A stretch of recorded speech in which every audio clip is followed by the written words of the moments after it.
Manhood and Christ-likeness are synonymous. Why does this affect us? You're about to find out. Welcome to the ManChurch podcast. Hey everyone, welcome to the ManChurch podcast. Pastor Robert here with G.F. Watkins, the author of The Alpha Male and the Women Who Get Them. G.F. Watkins is the founder of Powerhouse Church, started that church in 1996 and pastored it till 2016. And then from that point, he launched a new ministry called Genesis Team, where he covers and coaches pastors all over the world on being strong leaders, strong men in this world. Pastor GF, welcome to the show. Thank you, Robert. And you want to give everyone a little background of where you came from and kind of what your background is? Yeah, thanks for having me on the show today. It was great. I drove in from Jordan Ranch today to be with you here at Powerhouse in Katy. And if you're looking for a great church, this is certainly the best one. So, I started out of college as a coach is what I did. Actually, that was what my father did, my brother did. My mother was actually a coach. So I come from a long line of coaches and educators, and so we just kind of think that way, you know. And had been a coach down in the Texas City area, and then was hired by my local church to be the principal of a private Christian school. Did that for about 6 years, and then I felt like the Lord called me to Katy to open a church, and we did that, and it grew really well, really fast, and we didn't have anybody telling me what to do or how to do it, so we just winged it for a long time and did it by faith. And Dr. Ed Cole said, start it and base it on men and teach them how to lead their families, and you'll have a great church. And lo and behold, we did that, and he was right. So we have a great church here that you're pastoring right now, doing an excellent job with. Well, thank you. So we're going to be talking about your book, The Alpha Male and the Women Who Get Them. Yeah. When you hear the term alpha male today, it's kind of a controversial term. So I kind of wanted to ask you just kind of what caused you to want to write a book about the alpha male? Well, you know, I too watched all the movies. I watched Braveheart. I watched Gladiator. You know, I mean, you name it, fill in the blank. I'd seen it, and it was interesting to go into a theater and see it full of men. And then if you go into other movies, it'd be full of women. We definitely are different beings, and yet God called the man to lead. I mean, we didn't write the Bible. We just need to read it and do what it says to do. And so as I began to read that, I realized that men are drawn towards leadership, but in a fatherless society, which is what we are today, it's very difficult to get good instructions. We just don't have many fathers, as Paul says.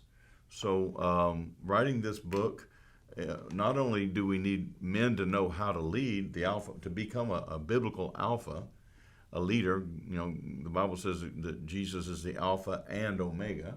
So it's not a cuss word. It's not a bad term. It's a good thing. But we also need the ladies that you're connected to, your wife. We need them to understand that you're created to be that way, to be a leader, a sacrificial leader, the guy that's going to fall on the sword, the guy that's going to sacrifice his life for his family, but also for God's family. And that's not your average person. And I write that in there at the very beginning is, you know, how would you like to have been married to Noah? I mean, can you imagine being Noah's wife? Every day you come home, well, how was your day, honey? You know, what did you do? I built a boat. You know, for 100 years I built a boat. You know, I'm sorry there was no date night tonight. I'm building a boat. But we need that woman to support us, because that boat saved society. It saved mankind. We're called to do great and mighty things, but we think differently. And that's just the bottom line. Abraham thought differently. Look at great coaches, Vince Lombardi. Can you imagine being married to Vince Lombardi? I mean, I would pray for his wife every day, because how does he change hats? You know, so these are just guys that are driven and they dance to a different tune, but God made them that way. And so this book tells I think biblically, how a woman can support and love that kind of man, knowing that he's called to maybe something greater. Amen. Yeah, I know that what drew me to Powerhouse in 2000, when me and my family walked in the doors, was the idea of biblical manhood. And had been going to church, had been at other good churches, but had never really heard the idea of the traditional role of a man and a woman, and the responsibility of a man to lead and to have authority and what that meant. A lot of times men, they cling to the idea of having authority, but they don't know really how to go about doing it and how to go about doing it biblically and godly. Right.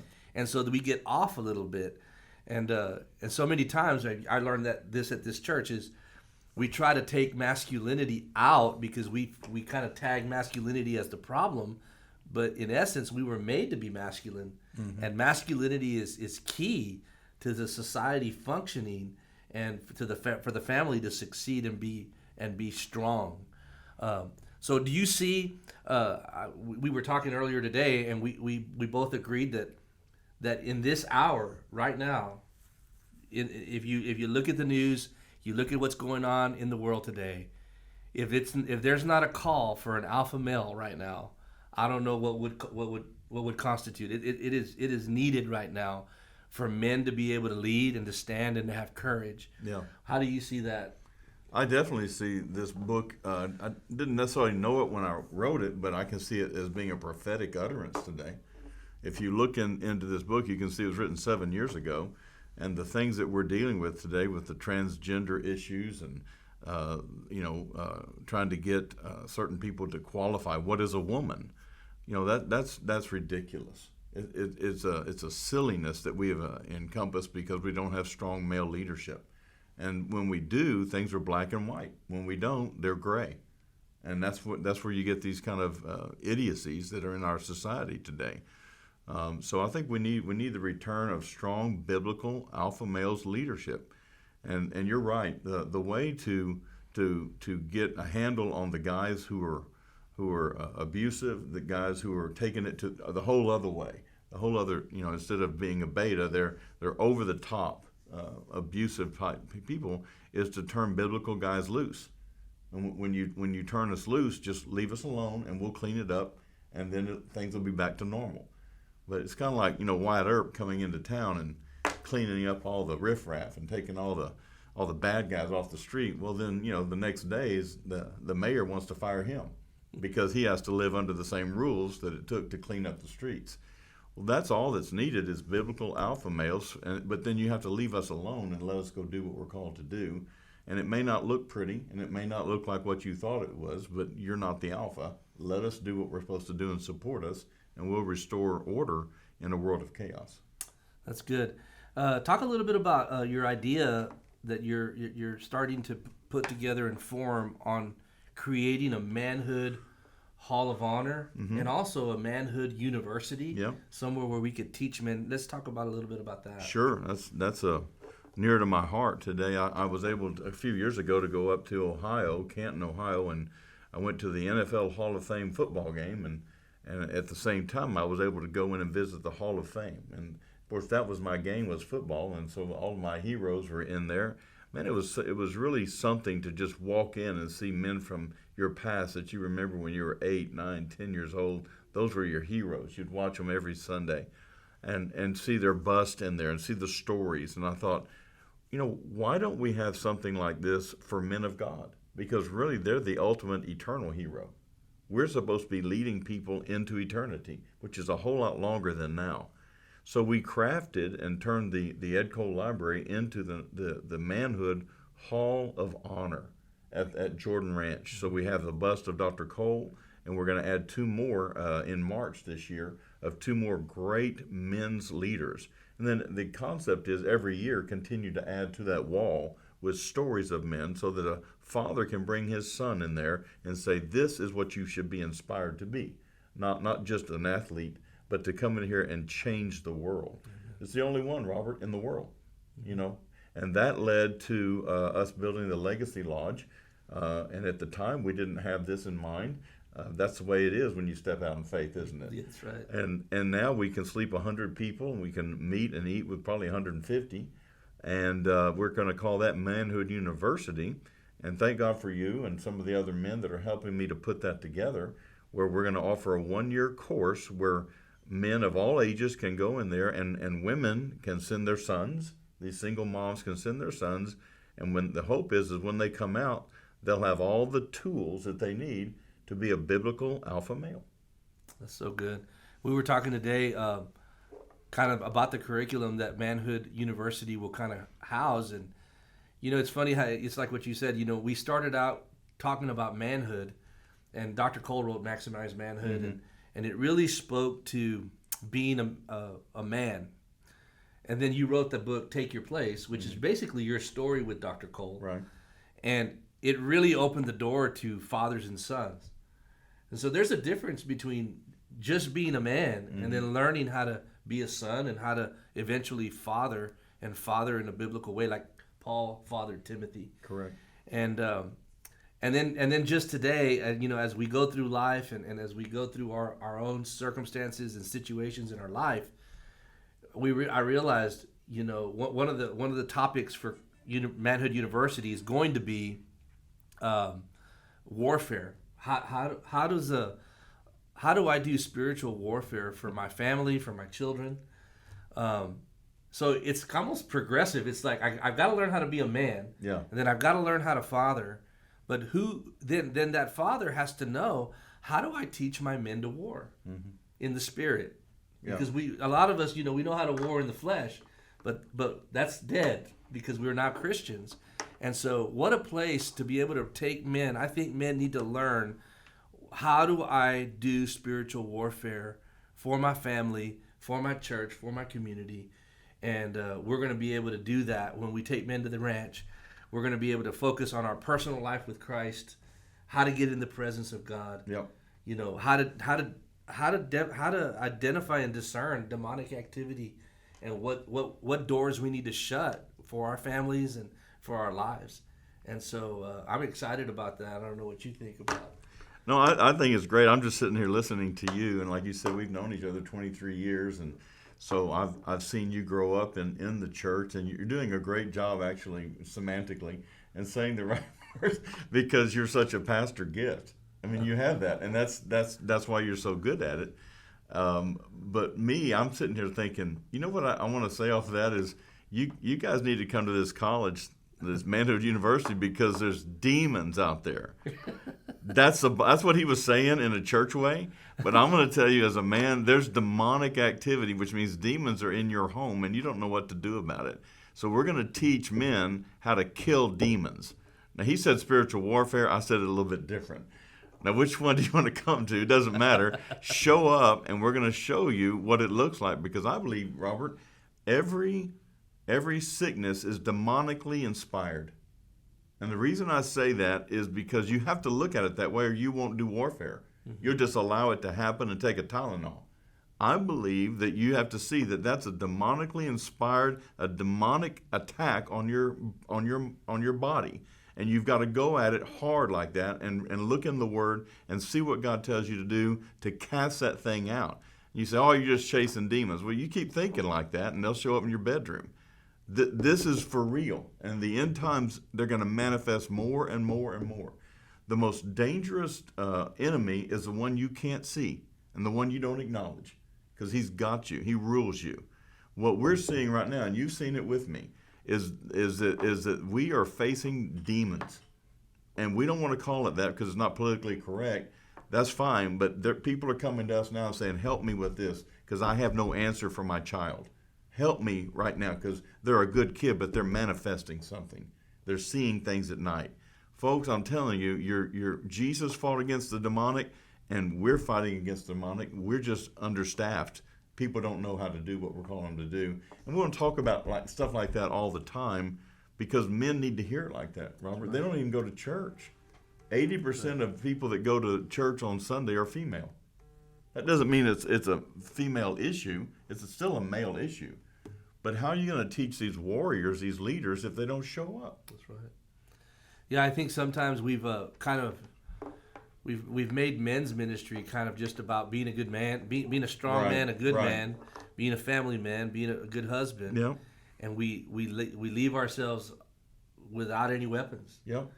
And then trouble shows up, and we're great husbands and we're great fathers, but we have no clue what to do and how to approach the problem and how to go at it spiritually. Right. And so I see that a lot in the church, and I think that we teach that every man is the pastor of his own home. If you're married, you're the pastor of your house. I agree with that. And so you're the leader of the house. You're the spiritual leader of the house. You're the warfare person of the house. Mm-hmm. And that's one of those things that, like with the alpha male, alpha males are hard to get along with. Yep. They're men that are driven, that are focused. And during what does that saying, that nobody wants the warrior until the enemy's at the gate. Till the enemy's at the gate. And that's the plight of the alpha male, is you're hard to get along with, but man, when we need the alpha male, we need him to show up, and we need him to show up alpha. Right. We're not going to need anybody else. We need the specialist. And so I think that's in there too. Talking about Leonard Ravenhill, and we talk about the specialist, and he said he's not easy to get along with. Sometimes he's violent. We don't like that word today in our church, but I'm telling you, the devil sits there and laughs at us. That's right. Because he's violent. Mm-hmm. And the only time that people want us to be violent is when the enemy's at their gate. Mm-hmm. And I get it. That guy is difficult sometimes. But you know what? If he loves you, he'll die for you. Mm-hmm. And you want him to be around. There's a place for him. And we've almost pushed those guys out of our society today. And that's just where the enemy wants them, right, to do that. So we're really trying to speak to those alpha males that are out there, those secondhand lions. A lot of the guys that I know that are probably 10 years older than me that knew Dr. Cole that day are calling me saying, "Where's the warrior?" They're all saying the same thing. Where's the warrior at? We don't see him. He's not here. So they're coming back. They want to be a part of the Manhood University. Mm-hmm. They want to be a part of Intense Men, which is another thing we need to really talk about today. Will be our 14th. Is that correct? Yes. 14th gathering of the largest gathering of Christian men at a camping scenario will be March 16, 17, and 18. And if you're listening to this today, you need to do everything in your power to get there. Bring your son, bring your father, and camp with us, but compete with us and worship with us. Amen. Yeah, we're going to have a great lineup of speakers. Coach Sherman Smith, ex-NFL coach, is going to be one of our speakers, and great speaker.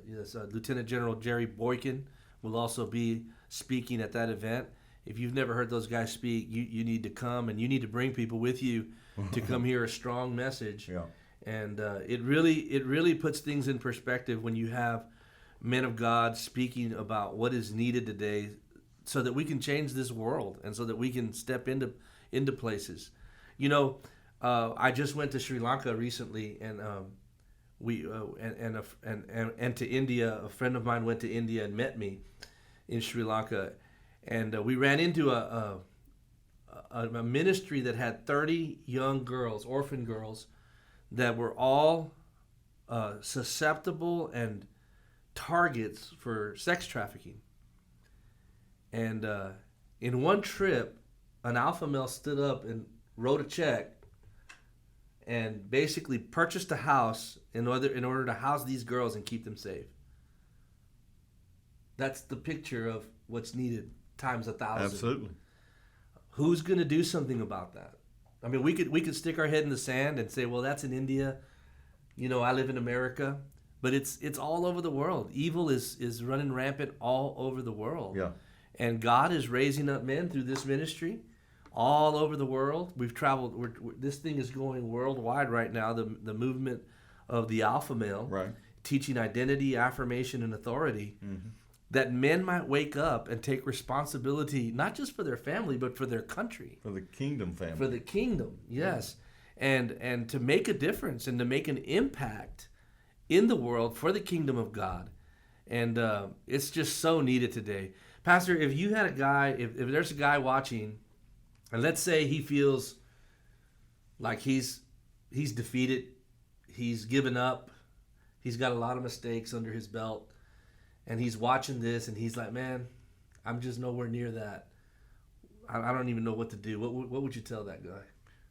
Well, to me, based on what we're talking about today, I would go to gfwatkins.org and buy the book and start reading the book. That's what I did with Maximize Manhood. I read a book by Dr. Ed Cole. It changed my life. And that's another good book that you can get, depending upon where you're at. If you're in Houston, you need to come right here tonight to ManChurch. We're going to be talking about these things. But if you're still breathing, you got a shot. It's not over till it's over, and it's not over for you. So you bust a move, and you get to this church, and you read the book, and you start making changes to your life, and we know where you are, and we've been where you are, and we can get you out of there and add you to a team. You need a team like this one to be a part of. That's when you serve on a team, you gain the attributes of the team. That's how you do it, by serving. You learn those things, just like an NFL coach has a coaching tree. Bill Belichick, one of the greatest coaches to ever coach in the NFL, has hundreds of guys who've coached under him. Now they're head coaches in the NFL. Well, that's how the gospel works. You learn by serving under Pastor Robert or under other men like him, and then after a while, God will, if you're faithful with a little, God will give you that which is your own. I want to say this one thing, and to me, everything we talk about, whether it's church or it's missions or building buildings in India, feeding the hungry, which this church does better than any I've ever seen. You guys, we serve hundreds of pounds all the time. People are getting food here all the time. They're getting clothing and shelter. We do that in Peru and Africa. We do it around the world. And we go way above and beyond is what I'm saying. But everybody that we feed is one day gonna die. Everybody in this room, in this sound room right now, we're all have an expiration date on us. But we don't ever think about that. It doesn't matter. One of the greatest coaches to ever lead, Mike Leach, died yet Monday. They had more on Mike Leach and his life than they did on Billy Graham. Now, I'm not saying Mike's wrong or that's wrong. I'm just saying what we value in our world is upside down. We're all going to go one or two places. And you know this, but we don't think about it. And we need guys like us to say it every single time and be consistent with it to remind you for your own good. And if you follow Jesus, you're going to go with him. You'll follow him all the way into heaven. And if you don't follow him, you're following the enemy, and you're going to follow him all the way to hell. And something that has really just gotten all over me is that hell is not the place you want to be, and it wasn't made for you. It was made for the devil and his demons, the ones that followed him. But my friend, if you don't choose Jesus every day, that's where you're going to go. And I'm not telling you this to judgmentally. I'm just telling you biblically, I have to follow the same. And so does Pastor. Everybody in here must follow Jesus. What is hell? Well, we can just leave it out there and call it Sheol or call it hell or whatever and have your little, whatever you think it is, but that's not what it is. It is torture. It is the worst torture. You think about the worst scary, evil movie that you can and multiply it times 1,000,000 and think about those things being done to you. Like putting your hand on the top of a hot plate and holding it there on the top of fire. You can't move it. You can't move it back. It stays there and your skin melts off. Then it grows back and you do it again. Then it grows back and you suffer that pain. I want you to think about worms in your skin. I want you to think about the things you don't think about. And I want you to think about ending up there because of a choice you made on earth. You know why we build houses? You know why we go around the world? It's to save you from that. We do what Jesus did, is to save you from hell. That's what all of our money goes to. That's what our whole life goes to, that one thing, so that you don't end up in that place. Ultimately, it's your choice. But my friends, listen to this. You can't even die and get out of hell. One decision, and on your last breath, you go into eternity. That's what the church does. That's why we do this program. That's why we write books. That's why we give all of our money, is to save you. So what do you need to do? You need to give your life to Christ, and for real. Not just fire insurance, for real. And then you need to serve him. You need to come find a church like Powerhouse and be a member here and get serious about changing the world. Thank God for Robert Burdett, Yolanda Burdett, and this staff. They change men, and men change the world. Thank you, Pastor. Thank you guys for being on the podcast. We'll see you guys next time. Thanks for listening. If you're hungry for more, catch up on our previous episodes by searching ManChurch on Spotify and Apple Podcasts. To watch this episode on YouTube, go to Powerhouse Church's YouTube channel. Don't forget to subscribe and leave a comment and review so more men can find these episodes. To learn more on why manhood and Christ-likeness are synonymous, go to manchurchinternational.com. See you on the next episode.